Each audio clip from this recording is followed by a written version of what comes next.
Psychological principles of ICT. Objectives.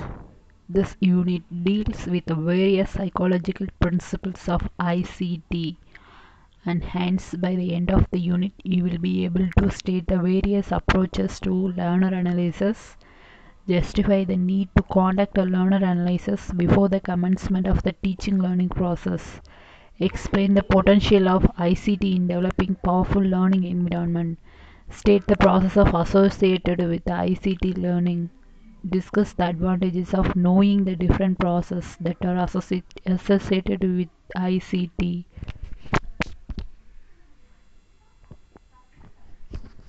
Learner analysis. Just as people differ in many respects, so do ways in which they learn differ. Some of these differences are evident in the kinds of experiences each person requires to learn and if competence in a skill is to be acquired, in the amount of the time and practice each person needs. It is essential, therefore, early in the planning process to give attention to the characteristics, abilities, and experience of the learners, both as a group and as individuals. Audience. How can that be accomplished? The construction of an audience profile with the use of questionnaires can be a valuable start. The key to instructional design is to work around the participants rather than the content. It is very important to not develop a program based on the characteristics you hope your audience will have. You must be realistic. The audience may come to you with a wider variety of interest and knowledge.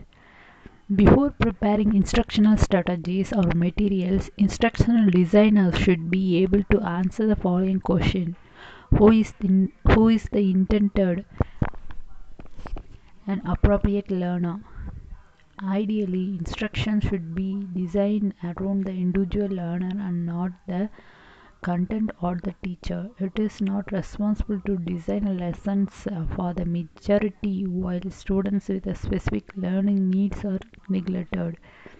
Although time, money, and circumstances sometimes dictate this, in which case online teachers may face the challenges of producing a single online classes plan to be used by students with a wide range of needs. Ruthwell and Gazanos 1998 state there were two kinds of learner-related characteristics: prerequisite knowledge, skills, and attitude, and other learner-related characteristics. Some of these other characteristics, as outlined by Ruthwell and Gazanos, may include the student's democratic characteristics, psychological qualities, aptitudes, experience, learning styles, attitude, and value system. Given that online instructors are often not in face-to-face environment with their students, they face a greater challenge in identifying these characteristics.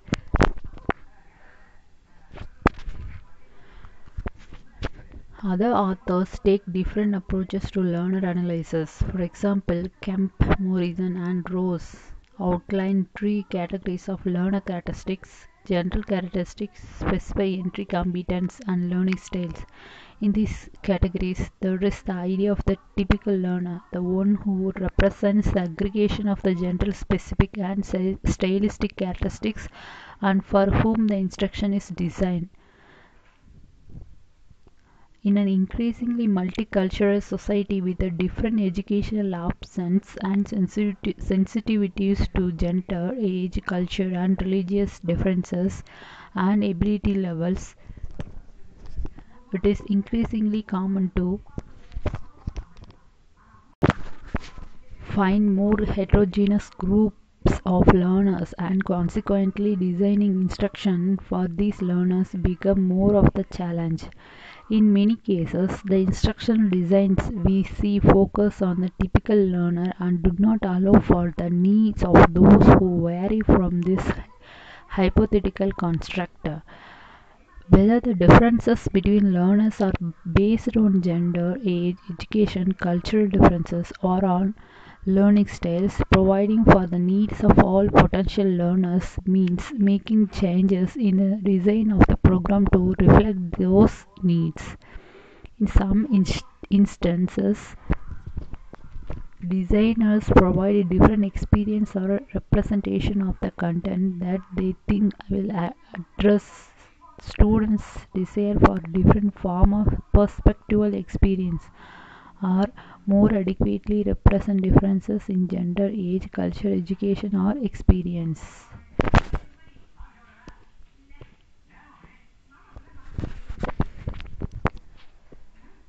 The development of the technology-based learning environment is already a costly business, and in most cases, budgets will not allow for designing for all aspects of flexibility.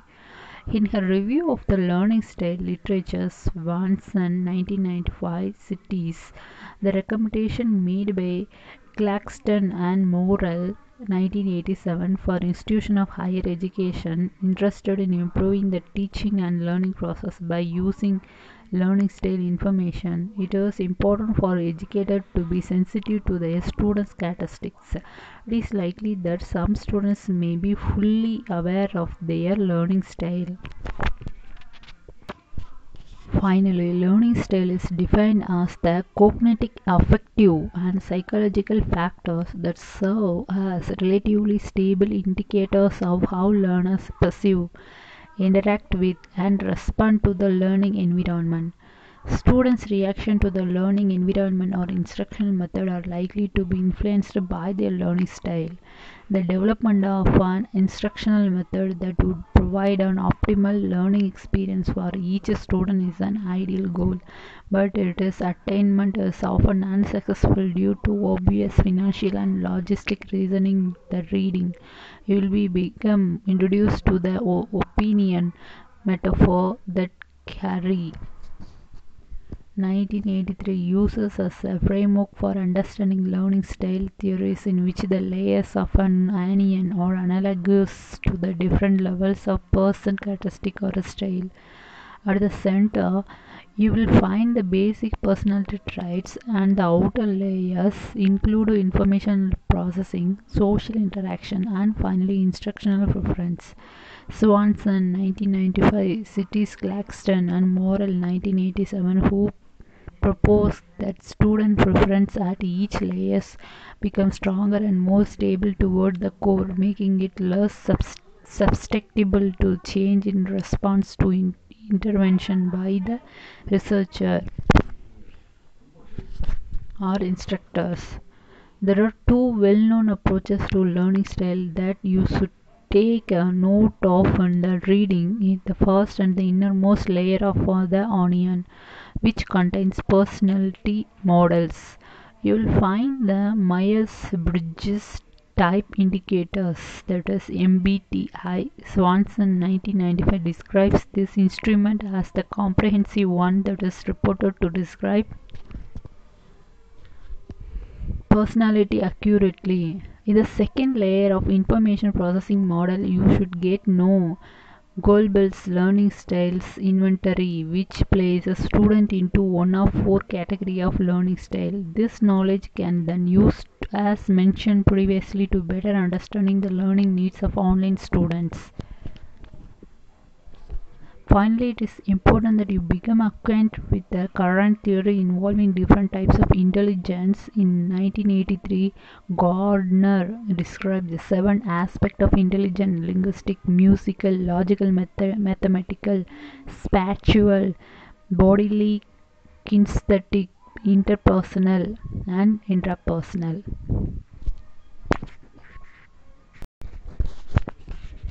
Teachers, curriculum planners, and media specialists should work together to design a curriculum in which students have the chances to develop these different aspects of intelligence. It also implies that students vary widely in terms of their strengths and weaknesses in each of these areas.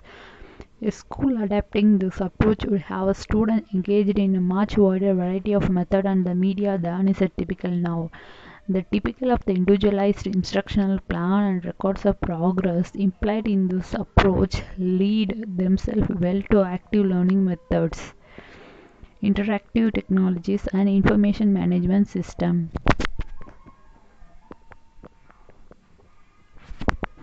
The need for powerful learning environments. Education should offer conditions needed to optimize learning and promote the transfer of knowledge and skills. Ethnicity is an important issue which should be addressed in the design and development of learning environments. Learning environments need to reflect the potential uses of knowledge that pupils are expected to master in order to prevent the acquired knowledge from becoming inert. Rich context and tasks that are as authentic as possible should be provided by presenting links to the world outside school. In addition, teachers should stimulate pupils to enhance active knowledge construction. This calls for open-ended learning environment instead of learning environments which focus on mere transmission of facts. Finally, since classes are of mixed ability, differentiation is considered to be one of the key criteria for effective classroom practice.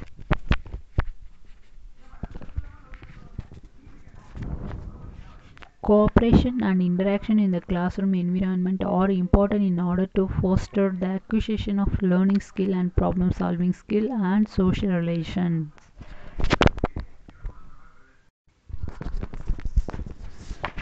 Powerful learning distinguished, cooperative learning is stimulated. The curriculum is adapted to the needs and capabilities of the individual pupils. The potential of the ICT in powerful learning environments. ICT may contribute to creating powerful learning environments in numerous ways. ICT provides opportunity to access an abundance of information using multiple information resources and viewing information from multiple perspectives, thus fostering the authenticity of learning environment. ICT may also make complex process easier to understand through stimulation that again contribute to authentic learning environments. Thus, ICT may function as a facilitator of active learning and higher order thinking. Furthermore, ICT may serve as a tool to curriculum differentiation, providing opportunities for adapting the learning content and tasks to the needs and capabilities of each individual pupil and by providing tailored feedback.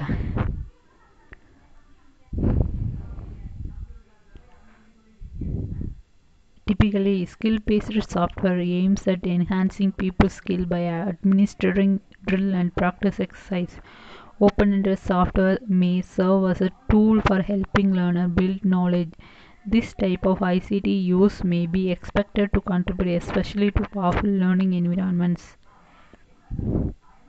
However, research shows that the focus in school in general is on traditional skill-based ICT use.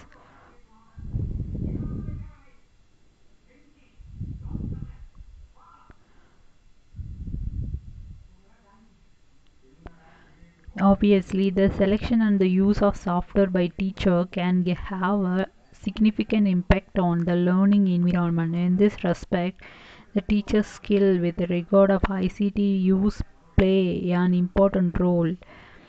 Another aspect which may of course influence the use of ICT is access to technology. This refers only to the number of the computers but also the placement of the equipment, example in the classroom or in the computer room. These authors state that the number of computers available is of less significance. Kinwell feel it is essential that the computer be placed in the classroom in order to maximum the opportunity of the curriculum activity. In addition, teachers' pedagogy perspective and their views on how ICT can contribute to the learning environment may play an important role in their actual use of ICT in the classroom. However, Sinko and Lehitian 1999 point out that often there is a conflict between approving of certain principles with regard to learning environment design and development by teachers and the actual implementation of this principle in classrooms. The shift towards more people-centered learning environment requires teachers to create an individual environment in which knowledge is acquired. The teacher is no longer the all-knowing controller of activity. At times, she or he is a learner and explorer with the pupils. In particular, this applies to open-ended learning arrangement. This conclusion is consistent with the observation made by Pisapia that in exemplary classroom teachers may use resources in different ways, such as drill and practice exercise, stimulation, problem-solving activities, and productivity tools. A characteristic of this classroom is that people's use of learning technology is woven integrally into the pattern of teaching. Teachers, on the other hand, tend to use traditional instructional method and to regard learning technology mainly as basic skill reinforces motivator as or special traits. Materialities, etc., concluded that the teacher are stronger oriented towards fulfilling the established school instructional targets. As a result of this, according to this author, teachers tend to ignore innovative learning activity because they are disturbing process associated with ICT. According to Young, Muhammad and Pierre Bach, 1999, educator must learn what the computer is and what it can do. This would reduce the computer anxiety, as a computer anxiety among educators has been considered as a stumbling block to integrating computers into education programs. Such a program would reduce computer anxiety by improving computer perception. However, according to the same source, the best way to reduce anxiety towards computer would be a positive attitude towards participation in computer-based training and the use of computer in the classroom. Generally speaking, we can say that there is a shortage of well-trained technology teachers. There is an acute need for developing a cadre for teachers, curriculum developers, teacher educators, and administrators who can effectively lead educational reform and implementation in technology education. In order for the educator to understand the benefits of the new approach and to get involved to teaching with ICT, they need to understand who important issues that pertain to the process of ICT training. The stages that student and the teacher pass through with respect to adaptation to change. This would give them a solid ground on what to expect and would eliminate the possible false expectation that they would interpret as failure of teaching with ICT. The process of students learning with ICT in order for them to be able to visualize their benefit. Stages of innovative adaptation. People seems to react to change according to personal characteristic, and such personal evaluation seems to affect their decision of accepting innovation. Rogers 1995 as cited in Johnson, Guts and Hicks 1997 contest that the very small percentage of population are what we call innovators. These are people who like new things and want to be the first one who try them. Early adopters follow, who are people eager to test something new early enough but not to be the first ones. People who belong to the category of early majority follow. These are the people who wait until they receive positive feedback first about an innovation. Finally, there is a late majority category that includes people who will be the last one who will adapt themselves to the new situation. In a term of technology situation, teachers seems to be at the different stages in various countries around the world. However, generally speaking, the majority of educators are still at the early stages of innovation cycle. The process of adaptation to innovation seems to be circular, as the first adopter of the innovation that is not considered an innovation any longer, and innovators start considering another. Stages of students' involvement with the education technology. One of the most important issues, if we want to understand how students' learning with education technology takes place, is to understand the process of student familiarization with technology. As editors, we also have to be prepared to face that, in fact, each student has a different adaptation rate as far as computer knowledge is concerned. Teachers have to deal with these issues and to take into consideration not only students' adaptation rates in terms of the utilization of technology in the classroom, but also the adaptation rate of the important others, in most cases that of their parents, that they consider as an acceptable way of learning for their children.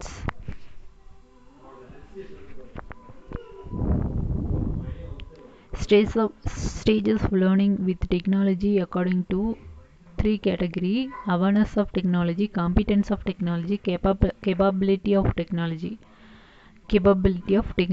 Awareness of technology, adaptation to innovation. The most difficult stuff in the learning process is one, as students have to get accustomed to very new way of learning. This is the reason why some scholars say that it is better for children to start with educational technology as a method of learning as early as possible, as they do not know other ways of learning yet.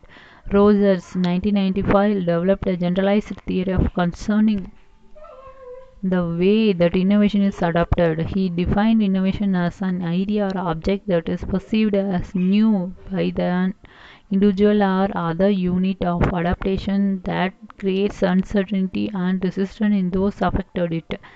Cities in the cited in the same sources, Rogers states that the newness in reference to an innovation does not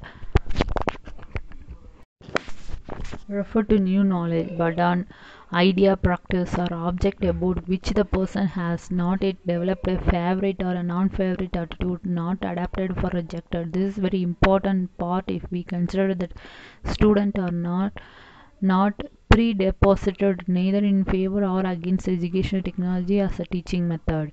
As a result, this may be an indication that the teacher attitude towards educational technology and practice may influence students' attitude too. Competence of technology. With the competence of technology, we can signify the stage at which students learn how to utilize technological means. One of the most important concepts of learning process at this stage is Draper Brown 1994 have defined as task grasp, that is in the task that actually is regulating a learner behaviors. There are various factors that influence how this task grasp can be achieved through education technology. According to Frost and Friesen 1998, students learn best by beginning with a concrete experience and then move progressively to reflection and abstracting understanding. Another factor that influences students' learning is students' capabilities at the particular age. According to Sherd 2000, the learning task should be tailored to the student's capabilities rather than the student having to fit in the software designer generalized understanding of how learning should take place. Stage 3: Capabilities of technology. At this stage, students have learned about technology and its use, and they start using it as a means that facilitates their way towards the desired outcome. This means at this stage, students, as they have initiated for their actions, start finding out the most efficient way to achieve their goals, as cited in Hill and Smith 1998. This is a very important stage, as research has shown that moving towards student-centered classroom can be very effective. How students learn with technology. One of the biggest questions we have in mind when we think about education technology from the educational point of view is what is the process involved in order to learning to take place. In her study has found a strong relationship between technology and the way of thinking. Characteristically, he mentors that not only technological process clearly reflects the way people think at a particular point in time, but also the way people think it's clearly mirrored in technology. This is because technology tries to facilitate the process towards the solution of current problems, and current problems are the cause for having the process of improving technology initiated. According to Search 2000, this integral relationship of technology of human way to think also reflect the cognitive abilities of the individual. Based on the above, we could follow Schutz model 2000 in order to explain the process of students learning with education technology that is systematically represented in figure 1. Learner cognitive process style, learning strategy employed, learning and outcome achieved. Students' cognitive processing style. According to a above scheme, each individual, according to his or her personal cognitive ability and learning style, has to be employed the most appropriate learning strategy in order to achieve the desired learning outcome. Therefore, the role of the teacher is for given group of the student to provide educational technology activities of an appropriate level of difficulty based on their cognitive abilities that are expressed in the variety of ways in order to adjust the curriculum to the variety of learning style, visual, audiovisual, by doing, expressed through project-based activities based on the active learning approach. Additionally, teachers have to provide a of learning strategy in order to for the students to learn how they selective one that is most appropriate for their desired learning outcome based on the Stables 1997. What is very important in this process for these children to express and to develop their own ideas. Teachers are there to facilitate this process and to identify where the learning blockages occurs in order to facilitate the learning process. In addition to Piaget theory of cognitive adaptation based on their cognitive processing style, learner can divide into additional category as Ellis 1994 cited in Lee's 1999 described focuser, those who concentrate on one aspect of the problem at the time and process proceed in the step-by-step manner. B. Scanners, those who tackle several aspects of the problem at the same time and allow ideas to crystallize slowly. The above categorization seems to be related to whether the person has deductive or inductive way of reasoning, that is unconsciously whether he taught his or her thinking process from the general or a specific idea respectively, along with the concept of assimilation and accommodation. In this compasses the cognitive processing style of each individual.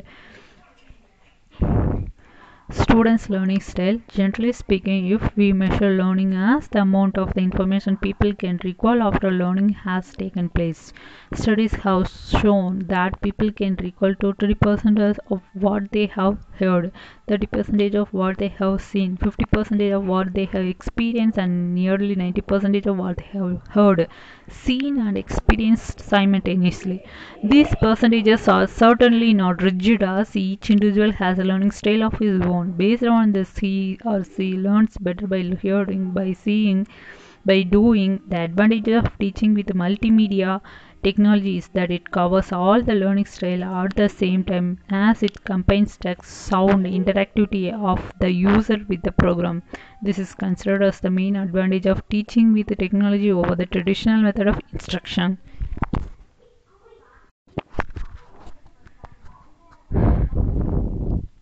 Additionally, part of the way students learn, they learn to employ other type of learning pattern according to their personalities and personal preference and how they want to learn.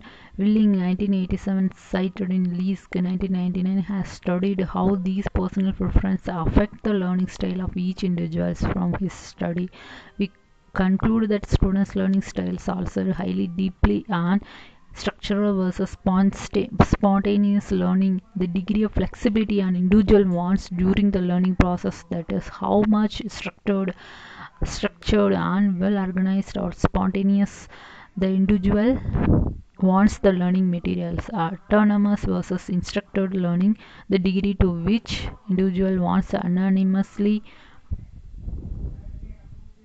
or another individual or a teacher to get involved in the learning process. Teachers should identify the learning style of the classroom, the test learning style of the majority of their students, and try to imply the best teaching method that would be benefit to them, but also the flexible enough to provide challenging activities to those who learn better in this way. Teaching with ICT certainly offer the opinion. However, the reality is that the teacher have the tendency to teach according to how they would like to be taught themselves. Learning strategy involved, no matter what the cognitive process involved, and the learning strategy of each individual student is the teaching method. That is the learning strategy teachers choose to teach with or highly affects the amount of and the quality of learning that takes place. Therefore, the learning strategy presented in the class should always take into consideration both students' cognitive process and learning styles.